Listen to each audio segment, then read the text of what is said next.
Hello friends, हर हर महादेव, ओम नमः शिवाय। मैं कृणाल जोशी आपका स्वागत करता हूँ आपकी खुद की चैनल DMKJ में। ओके फ्रेंड्स, हर बार की तरह आपको मालूम है कि हम एक प्रोजेक्ट हमारे हाथ में लेकर बैठे। उस प्रोजेक्ट का नाम आपको मालूम है, उस प्रोजेक्ट का नाम है मैम। तो मैम प्रोजेक्ट का मीनिंग क्या होता है? तो M for motivation, E for education, sorry English grammar, and M for maths.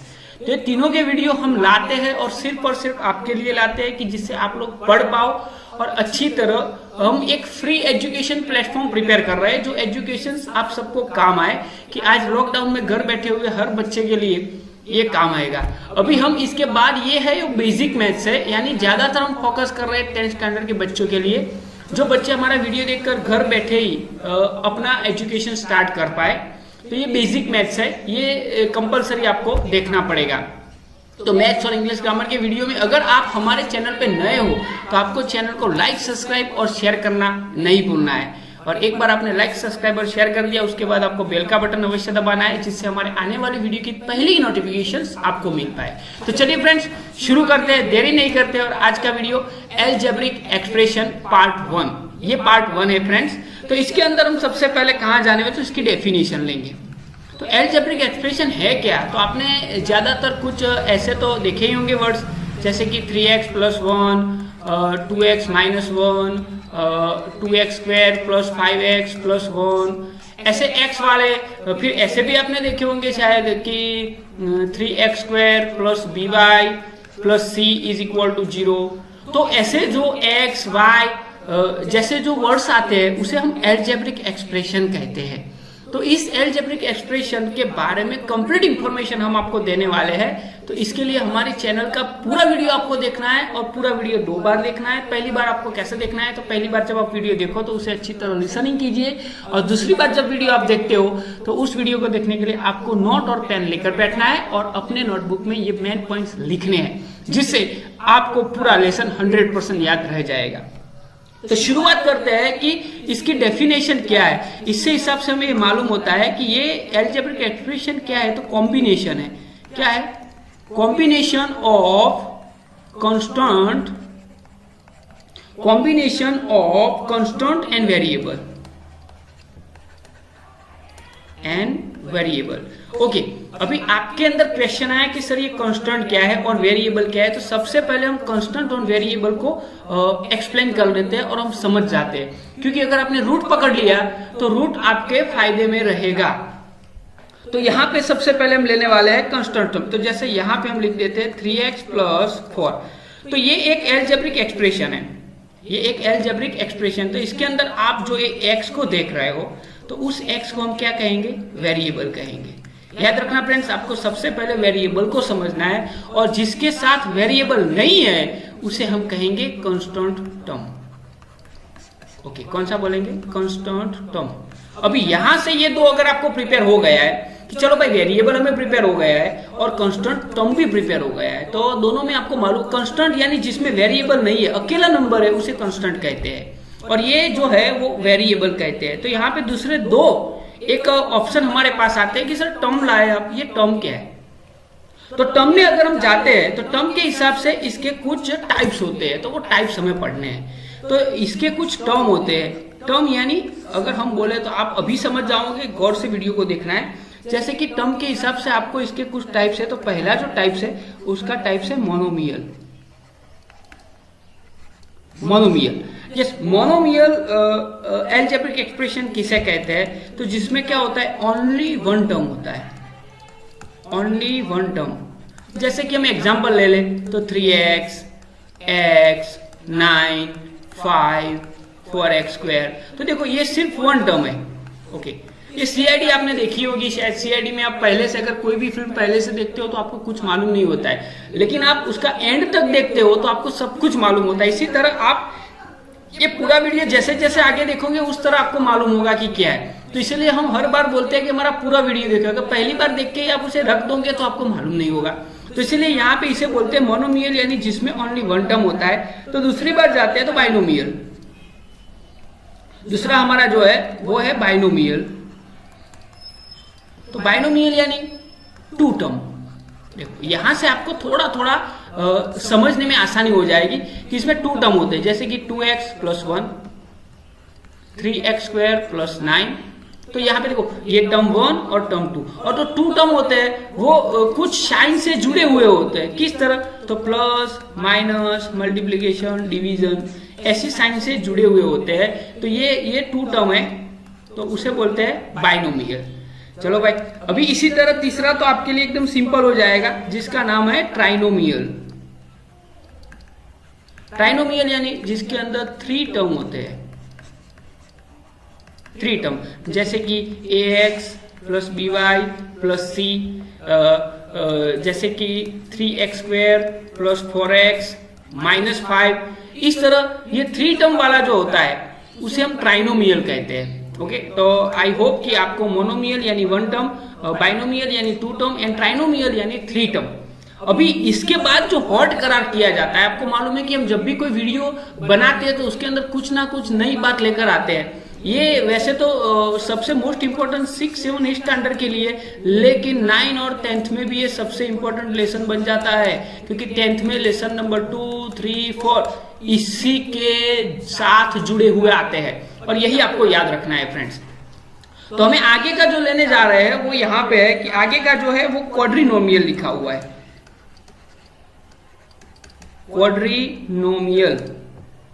अभी क्वाड्रिनोमियल यानी क्या है? चलो भाई, फर्स्ट टर्म तो यहाँ पे ऐसा बोला गया है कि 4 टर्म, कितने टर्म? जिसमें 4 टर्म होते हैं। 1 टर्म यानी मोनोमियल, 2 टर्म यानी बाइनोमियल, 3 टर्म यानी ट्राइनोमियल एंड 4 टर्म होते हैं तो उसे क्वाड्रिनोमियल कहते हैं। जैसे कि हम सिंपल सा यहाँ पे एग्जांपल ले लेते हैं, a³ b³ plus c³ plus 3abc।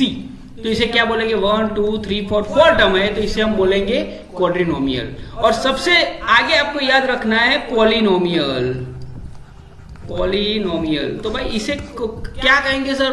तो ये है जो यानी more than 2 and more than 2 जिसमें भी होते हैं वो सब पॉलिनोमियल बोला जाता है। यानी ये पीछे के जितने भी टर्म हैं उन सबको हम बोलेंगे पॉलिनोमियल, इसे बोलते हैं पॉलिनोमियल। ओके फ्रेंड्स, तो ये हमारा पहला पड़ाव था, यहाँ पे हम खत्म करते हैं और हम आगे जाते हैं इसी के बारे में थोड़ी सी और इंफॉर्मेशन लेने के लिए कि आप में इसके अंदर एक वर्ड आप सीख चुके हो ऑलरेडी। मैं पहली स्लाइड ले लूं कि वेरिएबल सीख चुके हो, कांस्टेंट सीख चुके हो, टर्म भी सीख चुके हो। तो आगे हमें क्या सीखना है सर? तो आगे की बात हम करते हैं, तो आगे लेकर जाते हैं आपके लिए। तो आगे हम जाएंगे तो उसमें आगे आपको सीखना है कि कोएफिशिएंट सीखना है। इसके अंदर आपको सीखना है कोएफिशिएंट। अभी कोएफिशिएंट किसे कहते हैं? पहले आप वर्ड्स लिख दो, कोएफिशिएंट। यस, ये सबसे इंपॉर्टेंट रहेगा, क्योंकि वेरिएबल अगर आपने समझ लिया है तो कोएफिशिएंट समझना आपके लिए एकदम आसान हो जाएगा। जैसे कि हम जितने भी टर्म लेते हैं वो हर टर्म में कोएफिशिएंट होता है। जैसे कि यहाँ पे हम एक मोनोमियल ले लेते हैं 7x। ओके, यहाँ पे आपको मालूम है x को क्या कहते हैं? वेरिएबल कहते हैं। तो ये 7 है, उसे हम कहेंगे कोएफिशिएंट। ये आपको सबसे ज्यादा याद रखना है। 7 को क्या बोलेंगे? कोएफिशिएंट बोलेंगे। जो वेरिएबल के साथ होता है उसे हम कोएफिशिएंट बोलते हैं। अभी कोएफिशिएंट को पहचानने के लिए काफी सारी दिक्कत होती है। जैसे कि यहाँ पे हम एक सिंपल लिख दिए 3x, तो भाई इसमें कोएफिशिएंट कौन सा है? यहाँ पे -7x, तो इसमें कोएफिशिएंट कौन सा है? तो यहाँ पे देखो कोएफिशिएंट कौन सा है? 3 है। ओके, साइन के साथ लेंगे। यहाँ पे कोएफिशिएंट कौन सा है? तो -7 है। तो ये आपको सीखना है। जहां जहां आप जाओगे वहां पे आपको कोएफिशिएंट मिलते रहेंगे और कोएफिशिएंट को याद रखना है। जैसे कि हम सिंपल एक अदर एग्जांपल यहाँ पे ले लेते हैं, x 3x² plus 5x plus yes यही रखेंगे 3x² प्लस 5x ये रखेंगे।